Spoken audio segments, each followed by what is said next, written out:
Hey, what's up guys? Mid City here back again with another video, and today we are doing something a little bit different from my normal Apex Legends content.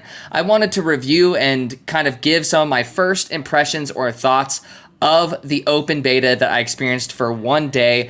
I played for about 2 to 3 hours one of the days that the beta was open for PS5 owners. Now, I did not pre-order the game. I just got a free day with the beta since I owned a PS5, which I'm very grateful for. So I have actually played Call of Duty ever since I was able to pick up a controller, and I actually extensively played Modern Warfare 2019, and I enjoyed it as a whole, even though it had a lot of flaws and things I disagreed with when it comes to the Call of Duty franchise. So I'm going to be comparing this game and this open beta specifically to Modern Warfare 2019 throughout this review. So I just wanted to get that out of the way. This was one of my first gameplays. I think this was my second or third game on the game, so I apologize if it's not super sweaty, but it was a decent game overall.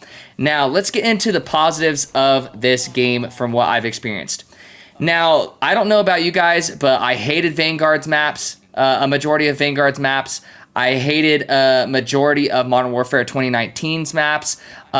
Cold War had a better percentage of good maps, but still some of those maps were dog shit as well. Now, I actually enjoyed and appreciated every single map I played on in this beta. Now, keep in mind, I only played Team Deathmatch and Domination because I only had 2 to 3 hours to play it. And every single map was good. I enjoyed it. It was just the right amount of being not too simple with just 3 lanes and not too complex where I have to check every nook and crevice and little cranny for players camping. And so I feel like they struck a really good balance, and I feel like the maps were a great size. I never encountered any spawn problems whatsoever. I don't know if I got really lucky or not. So the spawns were great and the maps were great. And those are 2 huge positives for me personally, because what makes or breaks a Call of Duty game, one of the biggest things is the maps. And so far, I really like the maps in this game. Now, on to another positive. I really like the guns in this game. Now, it's very different, and that's why I like it. The guns actually have recoil, and they actually have a tremendous amount of visual recoil. And so I really ended up appreciating that. It really gives it a unique flavor compared to previous Call of Duty games. And the guns feel meaty, they feel impactful, and it just feels good. I don't know how to describe it, but the guns, I actually really appreciated how realistic they ended up being. Now, another positive, I think that the class-based system has potential.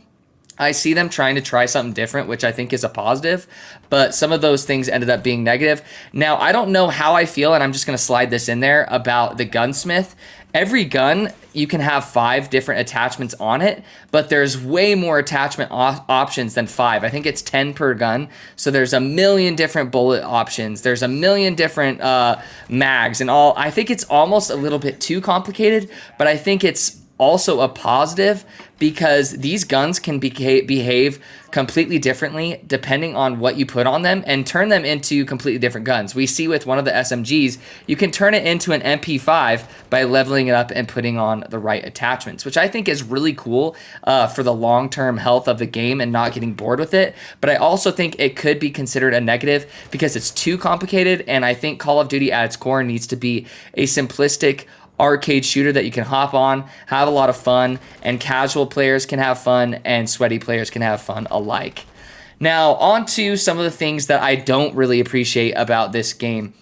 Now, sliding has been made to be worthless. Now, I am actually not a fan of slide canceling. I can do it just fine.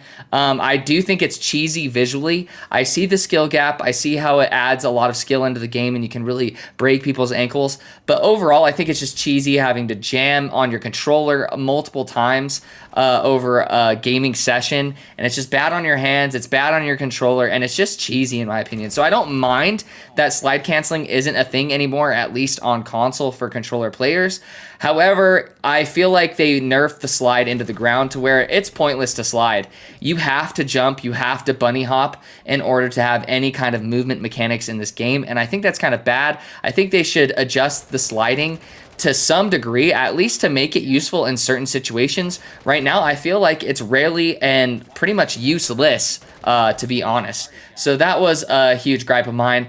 The perk system, it's a cool concept. It's a cool idea. I see what they're trying to do, but the perk system is definitely not as good as previous perk systems in Call of Duty. I enjoy getting to pick my 3 perks or whatever, or the perks for my class. But with this, you just get a pre-made perk set, and only 2 of those perks are afforded to you at the start of a match, and then you kind of earn them over time through how you perform, as well as how much of the match passes by. And that kind of sucks, because some of these perks you don't really get to experience until the end of the game, depending on how you're doing. And even if you're absolutely cooking, you still don't see those perks for at least half the game, from my personal experience. But remember, I'm talking about 3 hours. So I don't like the perk system overall. I think it needs to be adjusted.